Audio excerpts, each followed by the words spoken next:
ගම්පල නගර සුද්ධ කරන මං ආඩම්බරෙන් කියා ගන්න කැමැති අපේ රතු හමුදාව JVP කොල්ලෝ කෙල්ලේවිල්ලා තමයි අපිට සුද්ධ කරලා දුන්නේ වෙනත් පක්ෂ වලින් අපි විශේෂම් කියන්න ඕන හිස්බුල්ලා මන්ත්‍රීතුමාගෙන් ප්‍රධානත්වයෙන් කණ්ඩායමක් ඇවිල්ලා තිබ්බා ඒ වගේම අපේ නලින් අපේ හිටපු පාර්ලිමේන්තු මන්ත්‍රීතුමා කණ්ඩායමක් ඇවිල්ලා ඒ කට්ටිය උදව් කරා එක්සත් ජාතික පක්ෂයෙන් හෝ සජබෙන් ලොකු කණ්ඩායමක් නෙවෙයි අපි සුද්ධ බද්ධ කරලා සියලුම දේ කරන් පස්සේ අවසාන දවස් දෙකේ මීඩියා ෂෝ දාලා එතන තමයි ඒ වගේම වැඩ කරා. තව මෙතන ගම්පල ප්‍රදේශයේ മന്ത്രി කෙනෙක් ඉන්නවා. එයා තාත්තලා පුතාලා දේශපාලනය කරාට අවුරුදු 30ක් 40ක් දේශපාලනය කරාට ඒ කට්ටියගේ ආසනේ කොතනද ඉවර වෙන්නේ කොහොමද පටන් ගන්න එකවත් කියලාවත් දන්නේ නැතුව ඒ වගේම පීපිල් ලීසින් පිටිපස්සේ නැති වෙච්චි නාවල පිටි ආසනයට අයිති කෙල්ල ගම්පලට කියලා මෙතන පම්පෝරි ගහලා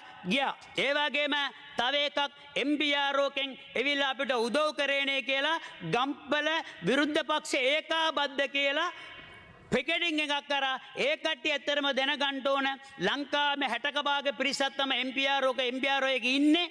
ඒක අපේ වැරද්දක් නෙවෙයි. ඔයාලා අවුරුදු ගානක් පාලනය කරා. ඔයාලා දැනගන්න ඕන මේ ලංකාවට MPRෝ නිලධාරීන් ඕන ඒ කට්ටිය පත් කරලා වැඩේ කරලා තිබ්බනම් අද මේ ඇත්තටම තත්වයක් ලැබිලා තියෙන්නේ. ඒ වගේම මම කියා ගන්න ඕන 25000 ගම්පල උඩ පළාත ආසනය දෙන් අපි 4612 දෙනෙකුට දීලා තියෙනවා.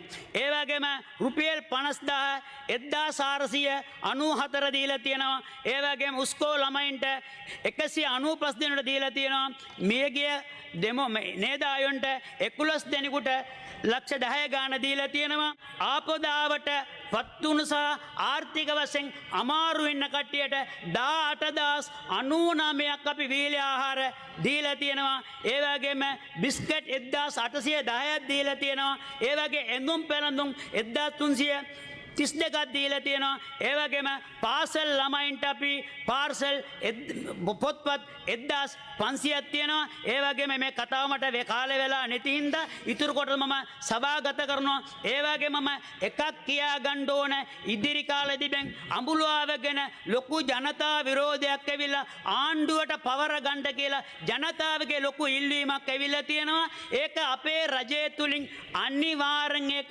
අපි ජනතාවට අයිතියට පත් කරලා ඒක ලැබෙන ආදායම ජනතාවට ගම්පල ජනතාවට අපිට ඉදිරියේදී වියදම් කරනවා.